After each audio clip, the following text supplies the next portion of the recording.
안녕하세요. 오늘 뉴스레터의 주요 내용은 다음과 같습니다. 1. 일본은 파괴를 피하기 어렵다. 2. 한국산 무기는 또 한 번 충격당한다.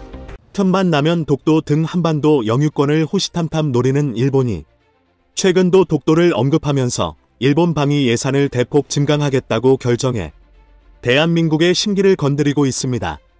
현재 일본은 혼란스러운 국내 정세를 외부로 돌리기 위해 또다시 한국으로 화살을 돌리고 있는 것인데요. 그런데 최근 일본 공영방송이 한국의 방산에 대해 집중적으로 보도하면서 잇따른 열등감과 질투심을 드러내고 있는데요. 게다가 한국형 전투기 KF-21 보라매의 개발 상황에도 관심을 가지며 본인들은 한국을 뛰어넘는 6세대 전투기를 한 번에 만들겠다고 자신만만하게 언급하고 있습니다. 하지만 그 실체를 알아보면 정말 처참한 상황이라고 하는데요. 과연 현재 일본의 방위산업 현황이 어떻게 되는지 자세히 살펴보겠습니다. 얼마 전 일본의 현 상황을 적나라하게 드러내는 일도 있었습니다. 무함마드 빈 살만 사우디아라비아 왕세자가 한국을 방문해 약 40조 원 규모의 엄청난 투자 약속하면서 세계의 관심이 한국에 집중됐는데요. 그래서 그 뒤에 일정으로 빈 살만의 방문이 예정되어 있던 일본도 일본 정부 차원에서 사우디의 투자를 잔뜩 기대하는 등 많은 준비를 하고 있었습니다. 그러나 갑자기 빈 살만 왕세자가 일본 방문을 취소하면서 일본은 발칵 뒤집혔는데요. 이렇게 하루 전에 국빈 방문 일정을 취소한 사례는 굉장히 이례적인 결정입니다. 그런데 양측이 이렇다 할 취소 사유를 밝히지 않으면서 일본 국민들은 식당도 당일 취소는 위약금을 무는데 왜 정부는 아무 설명도 없느냐라며 불만을 터뜨렸습니다. 일본 언론들도 좀처럼 빈 살만 왕세자의 일본 방문 취소를 기사에서 언급하지 않으면서 의문을 낳았습니다. 일각에서는 최근 들어 첨예해진 미국과 사우디라는 고래들의 기싸움에 일본이라는 새우 등이 터진 것 아니냐는 의문도 제기하고 있는데요. 그리고 최근 기시다 정부가 추진 중인 증세와 여거 방일 취소를 꼬집는 목소리도 있습니다. 일본 정부는 방위비를 국내 총생산 GDP의 1%에서 2%로 2배로 늘리는 데 필요한 연간 43조엔 넘는 금액을 증세로 조달하겠다는 입장을 밝혔습니다. 이를 두고 증세만 검토하고 국민에게 유익한 일은 안 하나. 에너지 확보는 물론 나움시티 건설에서도 제외되는 건가. 한국과 저울질에서 얕보이다니 굴욕스럽다는 일본인들의 반응도 나왔습니다. 그래서 일본 내에서는 미국 일변도의 외교를 재검토할 필요성마저 제기되고 있습니다. 70년 넘게 좋은 관계를 이어가던 미국과 사우디는 인권 탄압 국가라고 비판하는 바이든 미 대통령 당선 이후 껄끄러워지면서 국제 질서에도 변화가 감지되고 있기 때문입니다. 안 그래도 원유 시장을 꽉 잡고 있는 사우디 위상이 고물가 시대 이전보다 한층 커졌다는 판단인데요. 그 와중에 한국은 이번 빈살만 반환 때도 알 수 있듯이 사우디의 미래 산업에 굉장히 중요한 역할을 하며 동반관계를 강화하고 있습니다. 반면 일본 정부는 일본인들까지 부정적인 시선으로 바라보는 반격 능력 보유에 목숨을 걸고 있는데요. 최근 니케이 신문은 일본 정부가 적 기지에 대한 선제 타격이 가능한 반격 능력을 보유하기로 결정하고 반격 능력 보유를 위해 향후 5년간 중기 방위비도 기존보다 1.5배 늘어난 43조엔 약 412조 원으로 확대된다고 밝혔습니다. 일본의 군사력이 대대적으로 증강될 것으로 예상되면서 중국 등 주변국과의 군사적 긴장감은 더욱 고조될 전망입니다. 앞서 일본 안팎에서 반격 능력 보유 여부와 관련한 논란이 이어져 왔습니다. 일본은 1945년 2차 대전 패전 이후 평화헌법에 따라 전수방위 공격받을 경우에만 최소한의 자위력 행사 가능 원칙을 지켜왔지만 이 반격 능력을 보유하게 되면 이 원칙이 깨지게 됩니다. 일본 정부는 앞서 반격 능력의 사용 원칙이나 사용 대상 등에 대해 적시하지 않아 일본 내에서도 독자적인 반격 능력 보유 시 주변국의 반발만 살 수 있다는 우려가 제기되기도 했습니다. 그런데 일본의 더 큰 문제는 현행보다 15조엔 약 145조 원이나 늘어나는 방위비를 채우기 위한 기시다 총리는 늘어나는 방위비 재원과 관련해 세출 개혁, 잉여금이나 세외 수입의 활용, 세제 조치 등 세출 세입의 구체적 조치에 대해 연말에 결정할 수 있도록 조정하라고 지시했습니다. 그러나 재원 마련의 핵심인 증세에 대해서는 정부와 자민당에서 의견이 엇갈리며 여전히 불투명하게 남아 있습니다. 증세의 필요성은 대체로 인정하지만 엔저의 물가가 급등하는 속에서 증세로 인해 여론이 악화할 가능성이 크기 때문입니다. 하지만 일본에서 더 이상 돈 나올 구멍이 없는 기시다는 결국 국민 전체가 부담해야 한다는 의미심장한 발언을 하면서 현재 침체한 경제로 힘들어하고 있는 국민들을 분노케 하고 있습니다. 일본 국민들 반발이 이만저만이 아닌데요. 이달 발표된 대부분의 여론조사에서 기시다의 지지율은 30%대였고 온라인 민심은 더 흉흉합니다. 심지어 트위터에선 기시다에게 죽임당한다, 샵사인 안전살나는 해시태그가 유행 중입니다. 기시다 총리의 실정으로 국민이 죽는다는 뜻입니다. 트위터 검색창에 기시다를 입력하면 죽어라, 관둬라, 암살 같은 단어가 자동완성 단어로 따라옵니다.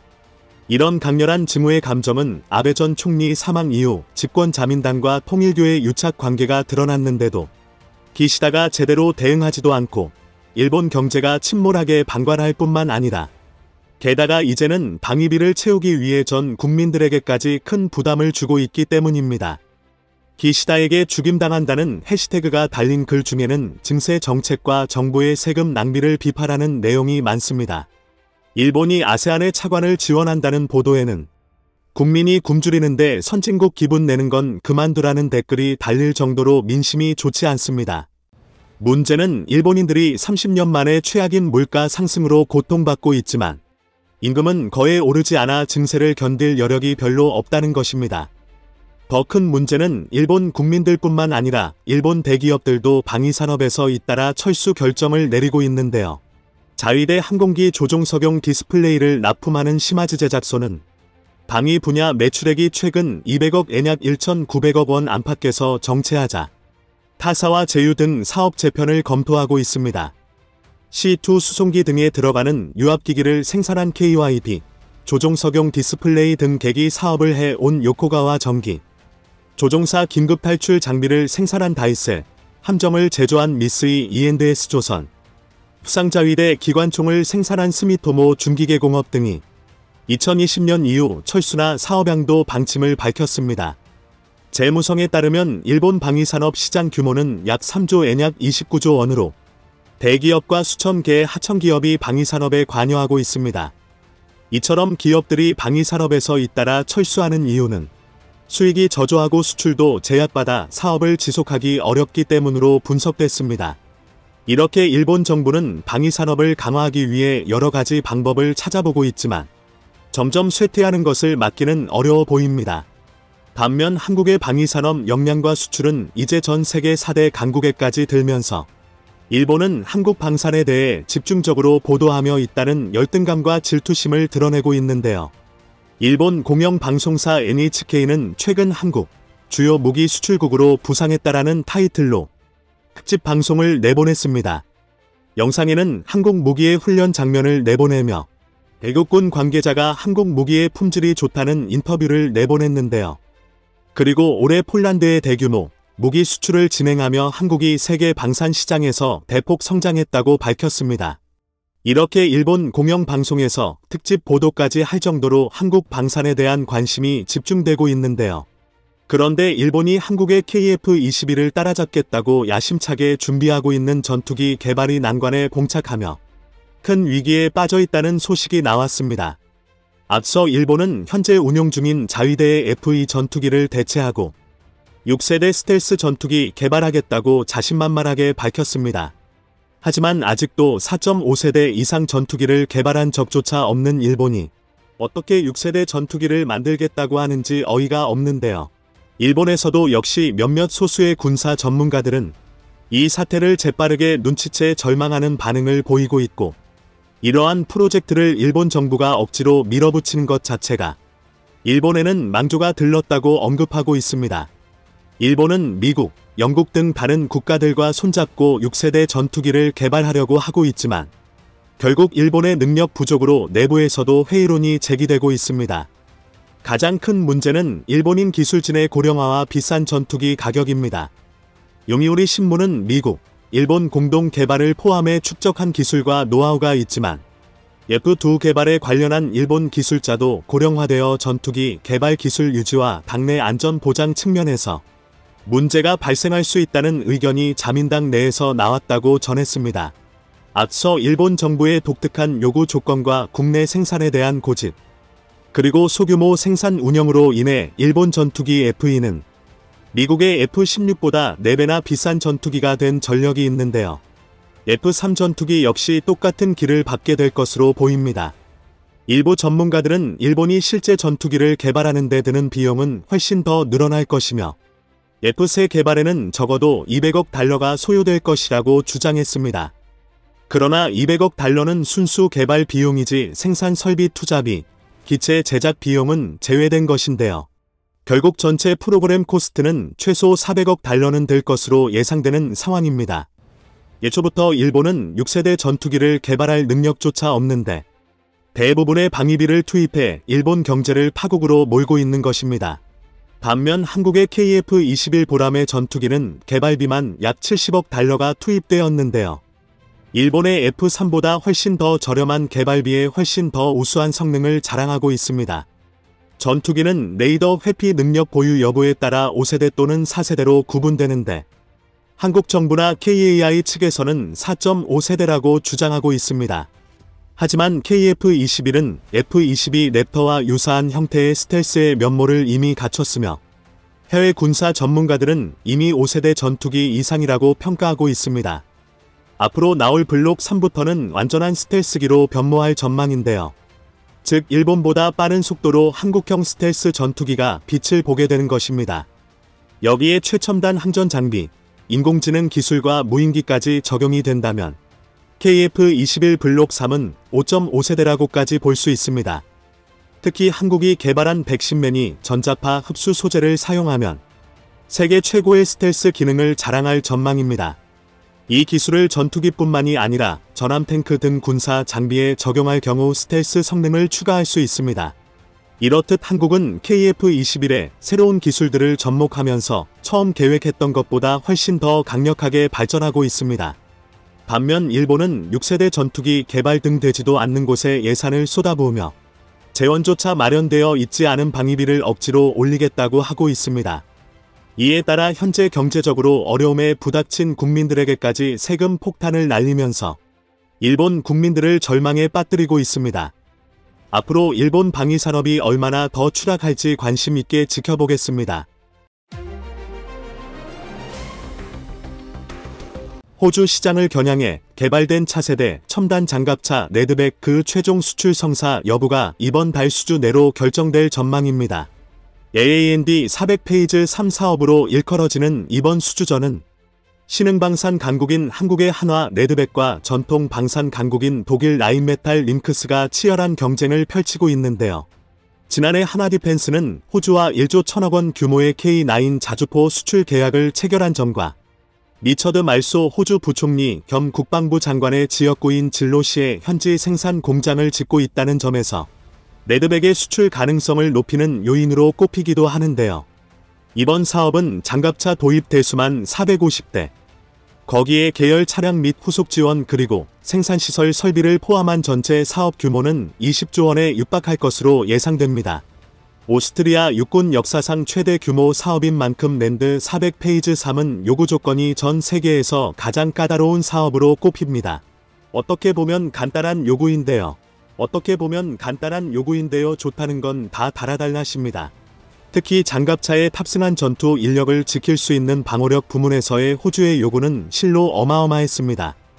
호주군이 공개한 AAND 400 근접 전투 스토리보드를 참고해서 살펴보면 오스트레일리아 디펜스닷컴에 따르면 세부적인 방어 수치는 극비로 감춰져 있지만 IMA 절차에 대한 일부 자료를 확보했다고 하는데요.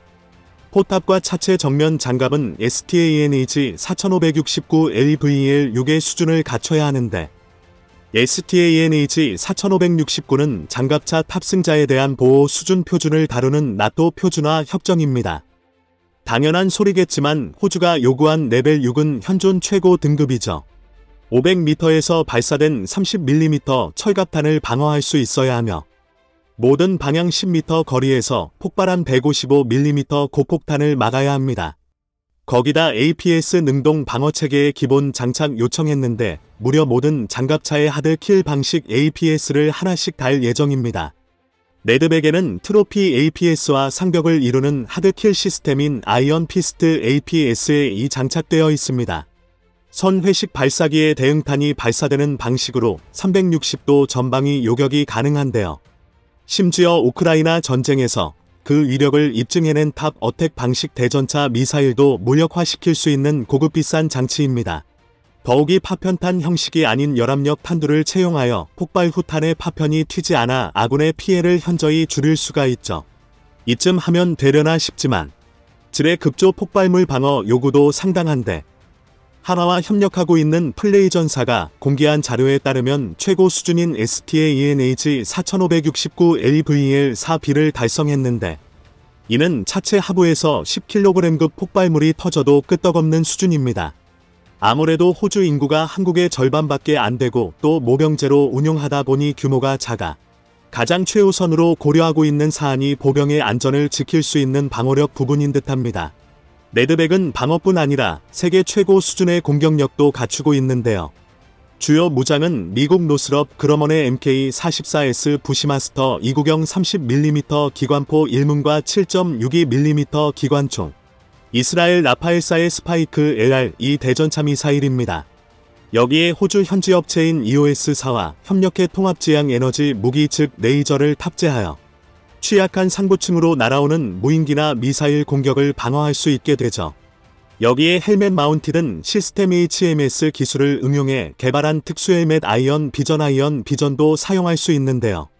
전차 외부에 설치된 카메라에서 영상을 전송받아 승무원 눈앞의 스크린에 실시간으로 출력해 줄 수 있습니다. 승무원은 버튼 하나를 누르는 간단한 조작만으로 탱크 주변전 방위의 모습을 확인할 수 있죠. 또 솔라 시그마 실드 스텔스 위장막도 두를 수 있는데 이는 적의 열상감 시장비와 열추적 미사일 공격을 피할 수 있게 도와주는 장비입니다. 실화냐? 한화하고 싶은 거 다 해. 호주군의 평가도 한화 레드백의 엄청난 성능에 예상치 못했다는 반응인데요. 지난 3월 호주 매체 파이낸셜 리뷰&로 틸렛 정치부 기자에 따르면 이렇게 현지 반응도 좋고 성능도 우수한데 그런데도 레드백을 어떻게 해서든 깎아내리려는 사람들도 있습니다. 그 주장은 하나는 해외 수입품 물건을 사놓고 조립만 해서 판매하는 것이니 전통 방산 강국인 독일을 상대로 이길 수 없다라고 하는데요. 대전차 미사일이나 능동방호 시스템 같은 외산 제품들을 말하는 것이겠죠. 그런데 아이러니한 건 독일 라인메탈도 자사의 링크스 장갑차에 똑같이 이스라엘제를 장착하려고 애쓰고 있습니다. 오히려 통합체계 과정에서 여러 문제가 발생하고 있어 라인메탈이 난처한 입장인데요. 이런 걸 보면 하나가 조립업체라는 주장은 그저 엇가지일 뿐이죠. 독일 라인메탈은 LAND 400PHASE에서 수주를 따낸 복서 장갑차를 생산하고 있는데 호주 매체 ABC 뉴스에 따르면 복서 보병 차량의 포탑, 즉 라인메탈의 랜서 포탑이 지나친 무게로 인해 이스라엘제 스파이크 대전차 미사일과 아이언 피스트 APS를 통합시키지 못하고 있어 인도 시기가 크게 늦춰지게 될 것이고 만에 하나 통합한다고 하더라도 막대한 비용이 청구되거나 둘 중 하나는 포기해야 할 수도 있다고 하였습니다. 라인메탈은 주야장천 복서와 같은 체계를 사용하고 있는 링크스라며 자랑 아닌 자랑을 했는데 오히려 지금 와서는 그 문제로 발목 잡히고 있죠. 문제를 일으키고 있는 복서 랜서 이 포탑은 그대로 링크스에도 장착되고 있으니 호주 내에서도 여러 우려의 목소리가 나올 수밖에 없습니다. 사실 포탑 통합 문제는 호주 복서 도입분에만 해당하는 것이 아니었는데요. 리투아니아 역시 동일한 문제로 골머리를 앓고 있습니다. 지난 7월 리투아니아 매체 LRT TV에 따르면 리투아니아가 도입한 복서 차량의 소프트웨어 결함과 랜서 이 포탑의 문제로 인해 6년 전에 주문한 90대의 복서 중 절반을 아직 받지 못했고 사용할 수 있는 차량은 결함을 해결하려 하는 중이지만 아직 마땅한 해결 방안은 없어 리투아니아 군의 골칫거리로 전락하고 있다고 하였습니다. 그럼 독일산 포탑에 이스라엘제 안다고 독일이거나 다른 나라가 달면 되는 거 아니냐? 라인메탈이 기술력도 없는 것도 아니고라고 생각하실 수 있는데요. 나인메탈 자체적으로도 APS를 개발했고 작년에는 헝가리에 판매된 LYNX의 자사의 APS 스트라이크 실드를 장착할 예정이라고 밝혔는데요. 문제는 호주가 꼭 굳이 이스라엘제 아이언 피스트를 원하고 있다는 것입니다. 구매자가 원하는데 어쩔 도리가 없는 상황이죠. 호주가 아이언 피스트의 통합을 요구하는 이유는 그레그 맥들론 호주 준장의 발언을 통해서 알 수 있습니다. 그는 현지 언론과의 인터뷰에서 즉 제1의 동맹국이 미국인 만큼 다양한 연합훈련, 군수체계 지원, 전투훈련 교육 등에서 미국과 연계가 중요하기에 미 육군이 사용하는 체계를 들여오고 싶어 하는 것입니다. 결국 나인메탈은 레드백 경쟁자인 링크스에도 자사 포탑 LANC-2의 이스라엘제 APS, 스파이크 LR까지 통합하려 부단히 애를 썼고 그 통합된 버전을 작년 11월에나 들어서 처음으로 공개했는데요. 그런데도 아직 체계 통합에 대한 호환성 검증에 대해 확실한 답변이 나오지 못한 상황입니다. 또 상황이 이렇다 보니 나인메탈에서 처음 제안했던 사양과 사뭇 차이가 발생하고 있는데요. 나인메탈은 2018년 호주 장갑차 사업에 뛰어들면서 링크스의 중량을 44톤 출력대의 중량비는 26HPT라 밝혔는데 경쟁 기종 중 가장 뛰어난 성능이었습니다. 그러나 현재는 6톤이나 증가한 50톤에 이르러 출력대의 중량비가 22.8HPT로 줄었고 이는 레드백 23.8보다 낮은 수치가 되었죠. 또한 포탑의 무게가 증가함에 따라 역시 최대 속도도 영향을 받을 수밖에 없었는데요. 최소 시속 70km로 제한했던 최대 속도가 현재는 65km, 70km가 될 수 있다며 하향 조정한 상태입니다. 그러나 역시 기술력 하면 독일인지라 이러한 중량 문제를 1140마력 엔진이 버텨주면서 어느 정도 해결을 본 상황이죠. 반면 처음부터 문제없이 이스라엘 APS, 스파이크 LR의 통합체계를 완성한 하나디펜스는 여기에 전 세계에서 유례를 찾아볼 수 없는 충격적 도전까지 해내었습니다. 바로 세계 최초로 40톤 이상 장갑차의 고무 궤도를 단 것인데요. 호주 육군의 요구가 100%라면 하나디펜스는 여기에 2스푼 더 얹어 120%의 사양을 만들어낸 것이죠. 호주군이 레드백에 호평하는 이유가 있습니다. 하나디펜스는 사우시사의 CRT라는 고무 궤도를 사용했는데요. 일반적으로 사용되는 금속으로 만들어진 궤도가 아니라 고무 재질의 궤도를 사용하면서 무게를 2톤 이상 줄일 수 있게 되었고 이에 호주군이 그렇게 좋아하는 추가 장갑을 더 설치할 수 있게 되었습니다. 또한 구동 손실이 줄기 때문에 그만큼 기동력과 내구성이 향상되었고 거기다 고무로 만들어진 덕분에 궤도 인근에서 폭발이 일어나도 파편이 발생하지 않아 주변의 보병에게 가해지는 인명피해도 줄일 수 있게 되었죠. 금속으로 맞을래. 또한 고무의 탄성 덕분에 궤도 소음이 13dB가량 감소하였고 연비도 25%나 좋아졌으며 금속 궤도 대비 진동이 무려 73%나 감소해 승차감이 비약적으로 상승했는데요.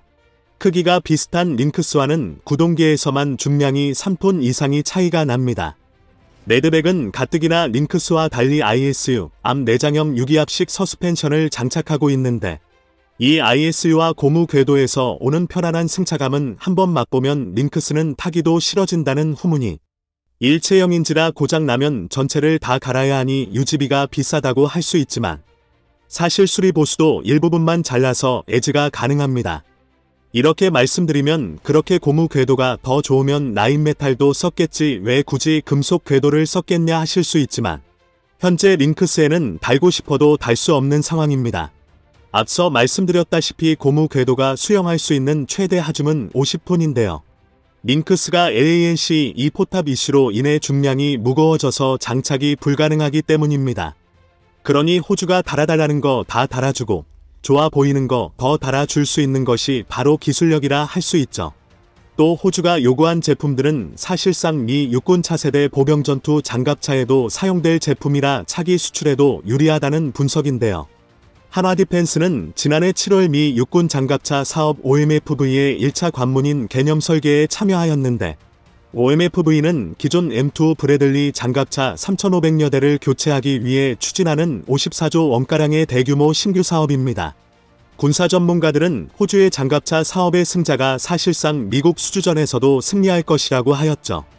손재일 하나디펜스 사장은 현재 차세대 사업 분야에서 전 세계의 다양한 무기 체계들을 통합할 수 있는 능력이야말로 핵심이라고 하였는데요. 전 세계 어떤 방산 무기도 100% 자국산으로만 맞추는 국가는 없습니다. 못한다기보다 안 하는 것이죠. 또 도입국에서도 그걸 원하지도 않고요. 1년 국방 예산 1000조를 쏟아붓는 미국마저도 자국의 5세대 스텔스 전투기에 이스라엘의 전자장비가 들어가고 TSMC의 반도체가 들어가며 영국산 사출 좌석이 들어갑니다. 특히 영국은 티어 1 공동개발국으로 롤스로이스 등이 참여해 기체마다 15%의 커미션을 벌어들이고 있죠. F-35의 조종관은 심지어 한국 성진테크윈에서 개발해 만들었습니다. 하나의 레드백을 두고 수입한 부품들 때문에 조별 과제라고 평가절하하는 사람들도 있는데, 이는 사실 중국 커뮤니티에서 한국 무기를 평가절하하기 위해 만들어낸 억지 주장일 뿐입니다. 중국 네티즌들은 한국 무기가 잘 팔린다 해도 결국은 모두 해외 기술이니 한국 기술력과는 무관하다라고 하는데요. 체계를 통합할 수 있는 것 자체가 사실 기술력인데 뭔 소리를 하는 건지. 정작 중국이야말로 미국, 러시아, 이스라엘 등의 기술들을 짬뽕으로 불법 복제해 기괴한 무기를 만들어내고 있는데 말입니다. 조별 과제라는 말도 맞지 않는 것이 유로파이터 타이푼이나 NH-90 헬기같이 여러 헤드가 난장 피우는 것이 문제지. 레드백은 하나디펜스 한국이 주도해서 개발해내고 있기에 전혀 문제가 되질 않습니다. 호주 육군이 가장 중요시하는 방호체계 APS 그리고 무장체계 스파이크 통합에 애먹고 있는 라인메탈만 봐도 한국 방산업체의 기술력이 어디까지 성장했는지 잘 알 수 있는 부분입니다.